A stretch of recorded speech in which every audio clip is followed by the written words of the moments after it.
ક્ષતિગ્રસ્ત સુભાષ બ્રિજને સંપૂર્ણ તોડી નવો બ્રિજ બનાવાશે। અમદાવાદના સાબરમતી નદી પરના સૌથી વ્યસ્ત એવા 60 વર્ષ જૂના સુભાષ બ્રિજને પણ અંતે સંપૂર્ણ તોડીને નવું બનાવવાનો નિર્ણય લેવાયો છે। કન્સલ્ટન્ટ એજન્સી અને ટેકનિકલ ટીમ દ્વારા સુભાષ બ્રિજ અંગે કરવામાં આવેલ રિપોર્ટમાં ચોંકાવનારો ખુલાસો થયો છે કે આ બ્રિજ પિલર સમય જતા ટેકનિકલ રીતે નબળા પડી ગયા છે। સુરક્ષાના આ ગંભીર મુદ્દાને ધ્યાનમાં રાખીને અમદાવાદ મ્યુનિસિપલ કોર્પોરેશન દ્વારા હવે આ જૂના બ્રિજને સંપૂર્ણ તોડી પાડવાનો મોટો નિર્ણય લેવાયો છે। અલગ અલગ ખાનગી અને સરકારી એજન્સીઓનો રિપોર્ટ મુજબ ક્ષતિ થયેલા પિલરને દૂર કરાશે। રિપોર્ટમાં બ્રિજનું આયુષ્ય 50 વર્ષથી વધુ હોવાનો દાવો કરાયો છે। હાલ સ્પાન ઉતારવાની કામગીરી ચાલુ છે। આગામી સમયમાં પિલર પણ ઉતારાશે। બ્રિજ ડેમેજ થયા બાદ તેના તમામ સ્પાન તોડીને નવો બ્રિજ બનાવાશે। નવો બ્રિજ બનતા હવે એપ્રિલ 2027 સુધી રાહ જોવી પડી શકે છે। અત્યારે અમદાવાદ મ્યુનિસિપલ કોર્પોરેશન દ્વારા એનું જે કોસ્ટ ડિફરન્સ છે એને એનાલિસિસ કરવા માટે, એનું જે ટાઈમલાઈનનું ડિફરન્સ છે એનું એનાલિસિસ કરવા માટે અને એનું સંપૂર્ણ જે પ્રોજેક્ટ લાઈફ અને આરએનબી દ્વારા પણ એ નવા ડિઝાઇન ચેક કરીને કાર્યવાહી કરવા અંગે હાલમાં અમદાવાદ મ્યુનિસિપલ કોર્પોરેશન દ્વારા કાર્યવાહી હાથ ધરવામાં આવી રહ્યા છે। નર્મદા ડેડિયાપાડા પંથકમાં ભારે વરસાદ ખાબકતા પૂરની સ્થિતિ। ડેડિયાપાડાના ડુમખલ નજીક તારો નદીમાં આવ્યા નવા નીર। પહેલા જ વરસાદમાં પૂર જેવા દ્રશ્યો સામે આવ્યા છે। ડુમખલ ગામથી મહારાષ્ટ્ર તરફ જતા રસ્તા ઉપર ફરી વળ્યા છે પાણી। તારો નદીમાં નવા નીરના દ્રશ્યો। નર્મદા જિલ્લાના 5 તાલુકામાં વરસાદનો છાંટો પણ નહીં। સમગ્ર જિલ્લામાં વાદળછાયું વાતાવરણથી રહેવાથી ગરમીમાંથી પણ રાહત મળી ગઈ છે। તો ડાંગ જિલ્લામાં ભારે વરસાદના પગલે પ્રકૃતિ ખીલી ઉઠી છે। ચોમાસાની શરૂઆત સાથે ડાંગ જિલ્લાની પ્રકૃતિ સોળે કળાએ ખીલી ઉઠી છે। પ્રથમ વરસાદ બાદ શિવઘાટના ધોધ સક્રિય થતા ડાંગ જિલ્લો પ્રવાસીઓ માટે આકર્ષણનું કેન્દ્ર બન્યો છે। હવામાન નિષ્ણાંત અને આગાહીકારોના મતે દક્ષિણ ગુજરાતમાં ચોમાસાની ધમાકેદાર એન્ટ્રી થઈ ગઈ છે, જેને લઈને મુંબઈની સરહદ નજીકના ગુજરાતના શહેરોમાં મેઘરાજાએ મેદાને ઉતરી સટાસટી બોલાવવાનું શરૂ કરી દીધું છે। ડાંગ, વલસાડ, વાપી, સાપુતારા સહિતના વિસ્તારોમાં મેઘાએ જમાવટ કરી છે। વલસાડ, વાપી, ઉમરગામ સહિતના શહેરોમાં મોડી રાતથી જ વાદળોએ ડેરો જમાવ્યો। આખી રાત ઝરમર વરસાદ વરસ્યા। વહેલી સવારથી વરસાદે પોતાની ગતિ વધારી। ધોધમાર વરસાદ વરસી પડતા અનેક શહેરો પ્રથમ વરસાદમાં જ પાણી થઈ ગયા। ઉમરગામમાં 6 કલાકમાં 4.5 ઇંચ વરસાદને અનેક જગ્યાએ પાણી ભરાયા। રોડ, ખેતરોમાં પાણીનો જમાવડો શરૂ થઈ ગયો, જેથી લોકોને બફારાથી છુટકારો મળ્યો। ખેડૂતો પણ ખુશખુશાલ થઈ ગયા હતા। આ દ્રશ્યો ડાંગ પંથકના છે। ડાંગના સુબીર તાલુકામાં વહેલી સવારથી વાદળોએ એન્ટ્રી મારી ભગડાટી બોલાવી દીધી। સતત 2 કલાક સુધી ધોધમાર વરસાદ પડતા 1.5 ઇંચ પાણી વરસી ચૂક્યું। ભારે વરસાદના પગલે રોડ, ખેતરો પાણી થઈ ગયા। તો હવા ખાતે ક્યાંક ઝરમર તો ક્યાંક વરસાદી ઝાપટા પડ્યા હતા। આ તરફ સાપુતારામાં પણ ગરમી ગાયબ થઈ ગઈ અને વાદળોએ કબજો જમાવી લીધો, જેથી સાપુતારાના પર્વતો વાદળોથી ઢંકાઈ ગયા। ધુમ્મસભર્યું વાતાવરણ સર્જાયું। સતત 2 દિવસ વરસાદ બાદ વહેલી સવારે ધુમ્મસના કારણે કુદરતી સૌંદર્ય ખીલી ઉઠ્યું। સમગ્ર સાપુતારા વિસ્તારમાં ઝીરો વિઝિબિલિટી જેવી સ્થિતિ સર્જાઈ।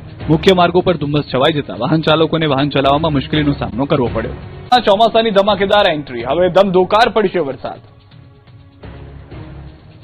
અંદાજે 10 દિવસથી વધુ સમય સુધી રાહ જોવડાવ્યા બાદ અંતે ગુજરાતમાં ચોમાસાના રૂમઝૂમ કરતા એન્ટ્રીના દ્રશ્યો જુઓ।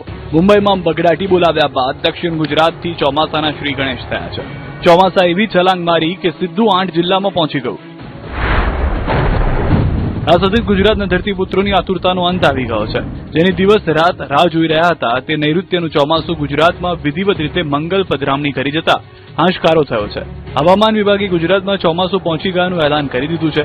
સામાન્ય રીતે 15 જૂન આસપાસ ગુજરાતમાં ચોમાસું એન્ટ્રી મારતું હોય છે, પરંતુ આ વખતે 10 દિવસ મોડું પાપા પગલી કરતું ચોમાસાએ ગુજરાતમાં પ્રવેશ મેળવ્યો છે। ભલે મોડું પહોંચ્યું હોય, પરંતુ છલાંગ મારી છેક છોટાઉદેપુર સુધી પહોંચી ગયું। રાજ્યના 8 જિલ્લામાં ચોમાસાનું આગમન થયું છે। વલસાડ, સુરત, ભરૂચમાં ચોમાસાની એન્ટ્રી, તાપી, ડાંગમાં ચોમાસાની એન્ટ્રી, નવસારી, નર્મદામાં પણ ચોમાસાની પધરામણી અને છોટાઉદેપુર જિલ્લામાં પણ ચોમાસાએ એન્ટ્રી કરી દીધી છે। आज ચોમાસા ने गुजरात में एंट्री।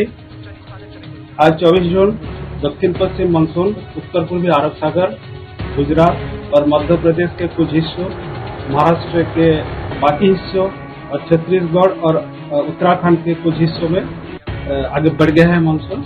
अभी अहमदाबाद के लिए जनरली क्लाउडी स्काई दिया गया है। 1-2 spell light to moderate rain का भी संभावना रहेगा थंडरस्टॉर्म के साथ, और जो अधिकतम तापमान है 41 डिग्री सेंटीग्रेड का आसपास रहने का संभावना है। બીજી તરફ હવામાન વિભાગે આગામી 6 દિવસ ભૂક્કા બોલાવી દે તેવા વરસાદની આગાહી કરી છે। 3 સિસ્ટમ 6 દિવસ ગુજરાતને ધમરોળશે। સાયક્લોનિક સર્ક્યુલેશન અને ટ્રફ લાઇન સક્રિય હોવાને કારણે દક્ષિણ ગુજરાત અને સૌરાષ્ટ્રના વિસ્તારોમાં યલો એલર્ટ આપવામાં આવ્યું છે. ખાસ કરીને દક્ષિણ ગુજરાતના સુરત, તાપી, નવસારી, વલસાડ, ડાંગ અને દમણ દાદરા નગર હવેલી તેમજ સૌરાષ્ટ્રના અમરેલી અને ભાવનગર જિલ્લામાં ભારે વરસાદની સંભાવના છે.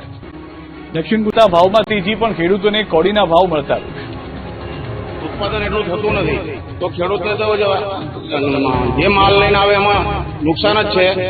ખેડૂતોને તો કોઈ તેજી મળતી જ નથી, બધી વેપારીને જ તેજી છે. ચોમાસું ખેંચાતા ફરી એકવાર મંડીઓમાં ઢગલા થતા શાકભાજીની આવકમાં ધરખમ ઘટાડો થયો છે, જે કારણે હોલસેલ અને છૂટક બજારમાં સોંઘા મળતા શાકભાજી ફરી એકવાર મોંઘા થઈ ગયા છે. પણ આ તેજીના તરખાટની મલાઈ વેપારીઓ વચેટિયાઓ જ ખાઈ રહ્યા છે. ખેડૂતો સુધી ફાયદો પહોંચી રહ્યો નથી. ખેડૂતો પાસેથી કોડીના ભાવે શાકભાજી ખરીદી વેપારીઓ માલામાલ થઈ રહ્યા છે, જેને લઈને હિંમતનગર પંથકના ખેડૂતોમાં રોષ ફાટી નીકળ્યો. સાબરકાંઠા જિલ્લામાં વરસાદના અભાવે શાકભાજીની ખેતી બરબાદ થઈ રહી છે, જેથી આવકમાં ધરખમ ઘટાડો થયો. પહેલા ખેડૂતો શાક માર્કેટ સુધી 10 જેટલી બેગ ભરીને શાકભાજી લાવતા તે ઘટીને 2 કે 3 બેગ થઈ ગઈ છે, જેની સામે ખેડૂતોને કિલો શાકભાજીના ભાવ 25 થી 75 રૂપિયા સુધીના જ મળી રહ્યા છે. આટલા ભાવમાં ખેડૂતોને મજૂરી, બિયારણ, ખાતર અને યાર્ડ સુધી લઈ જવાનો ખર્ચ પણ નથી નીકળી રહ્યો. સામે વેપારીઓ પહેલા ખેડૂતો પાસેથી સસ્તા ભાવે ખરીદી કરી અને લૂંટી કરી રહ્યા છે, બાદમાં બજારમાં મોંઘા દાટ શાકભાજી વહેંચી સામાન્ય લોકોને લૂંટી રહ્યા છે, જેથી ખેડૂતોને પીસાવાનો વારો આવ્યો છે. ત્યારે અમદાવાદમાં છૂટક શાકભાજીના ભાવમાં પણ તેજી આવી ગઈ છે. ભાવની વાત કરીએ તો ચોળીના ભાવ 160 રૂપિયાથી વધીને 200 રૂપિયા સુધી પહોંચી ગયા. વટાણાના ભાવ 120 રૂપિયાથી વધીને 200 રૂપિયા. ગુવાર પહેલા 80 રૂપિયા કિલો હતો, જે 120 રૂપિયા પહોંચી ગયો. ટીંડોળાનો ભાવ 80 રૂપિયા કિલો હતો, જે 120 પહોંચ્યો. કારેલાનો ભાવ 80 રૂપિયા હતો, જે 120 પહોંચ્યો. આ ઉપરાંત કોબીમાં 10 રૂપિયાના વધારા સાથે 60 રૂપિયા, દૂધીમાં પણ 10 રૂપિયાના વધારા સાથે 60 રૂપિયા થઈ ગયા છે. વાવણી સમયે છોટાઉદેપુરના ખેડૂતો ખાતર માટે રજળપાટ કરવા મજબૂર બન્યા છે. મહિલાઓને પણ ખાતર માટે વલખા મારવાનો વારો આવ્યો છે. એક તરફ છોટાઉદેપુર સુધી મેઘરાજાની એન્ટ્રી થઈ ગઈ છે. વાવણી કામમાં કેટલાક ખેડૂતો જોતરાઈ ગયા છે, તો કેટલાક ખેડૂતોએ વાવણીની તૈયારી શરૂ કરી દીધી છે. પણ વાવણી માટે આ પંથકના ધરતીપુત્રોને ખાતર માટે વલખા મારવા પડી રહ્યા છે. છોટાઉદેપુર જિલ્લાના ખેડૂતો હાલ ભારે મુશ્કેલીનો સામનો કરી રહ્યા છે. બોડેલી અને પાવી જેતપુર પંથકમાં ખેડૂતોએ હોંશે હોંશે વાવણી તો કરી દીધી છે, પરંતુ હવે પાકના પોષણ માટે જરૂરી ખાતર મળતું જ નથી. ચલામલી ગામે ખાતર માટે દરરોજ લાંબી લાઈન લાગતા જગત નહોતા. અહીં વહેલી સવારથી જ ખાતરની આશામાં લાઈનો લગાવીને બેસી જાય છે, પણ રાત સુધી જોઈએ એટલું ખાતર મળતું નથી. ખેડૂતોની વ્યથા છે કે છેલ્લા 4 દિવસથી તેઓ માત્ર ધક્કા ખાઈ રહ્યા છે, છતાં તેમને ખાતર નસીબ થતું નથી. બોડેલી અને પાવી જેતપુર તાલુકામાં કપાસ સહિતના પાકોનું મોટા પ્રમાણમાં વાવેતર થયું છે. મોંઘા બિયારણ લાવીને ખેતરોમાં વાવણી તો થઈ ગઈ છે, પરંતુ જો હવે સમયસર ખાતર નહીં મળે તો આ મહામૂલો પાક નિષ્ફળ જવાનો ડર ખેડૂતોને સતાવી રહ્યો છે. એક તરફ કુદરતની અનિશ્ચિતતા અને બીજી તરફ ખાતરની અછતના કારણે ખેડૂતો હવે તંત્ર પાસે એક જ માંગ કરી રહ્યા છે કે તાત્કાલિક ધોરણે ખાતરનો પૂરતો જથ્થો ઉપલબ્ધ કરાવવામાં આવે, જેથી તેમની મહેનત પર પાણી ન ફરે.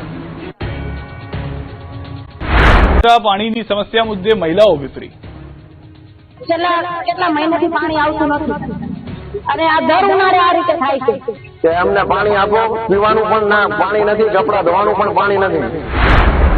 સુરેન્દ્રનગરના ધાંગધ્રા નગરપાલિકાના વોર્ડ નંબર 5માં આવેલા રહેણાંક વિસ્તારોમાં પાણીની સમસ્યાથી મહિલાઓ સ્થાનિકો કંટાળી ગયા છે. અનેક રજૂઆત બાદ પણ કોઈ ઉકેલ નહીં આવતા મહિલાઓ વિસ્તરી હતી. કોડીપરા અને ખાટકીવાસ વિસ્તારોમાં પાણીની સમસ્યા અંગે સ્થાનિકોમાં રોષ જોવા મળ્યો. છેલ્લા 1 મહિનાથી પાલિકા તંત્ર દ્વારા પૂરતું પાણી આપવામાં આવતું ન હોવાનું સ્થાનિકોએ આક્ષેપ કર્યો. સ્થાનિકોએ અનેક વખત પાલિકા પ્રમુખ અને સત્તાધીશોને રજૂઆત કરવા છતાં કોઈ ઉકેલ ન આવતા નારાજગી વ્યક્ત કરી. પાલિકા તંત્ર દ્વારા વહાલા દવરાની નીતિ અપનાવાતા હોવાનો પણ આક્ષેપ કરવામાં આવ્યો. જોકે તાત્કાલિક પાણીની સમસ્યાનો ઉકેલ નહીં આવે તો સ્થાનિકોએ આંદોલનની ચીમકી ઉચ્ચારી છે.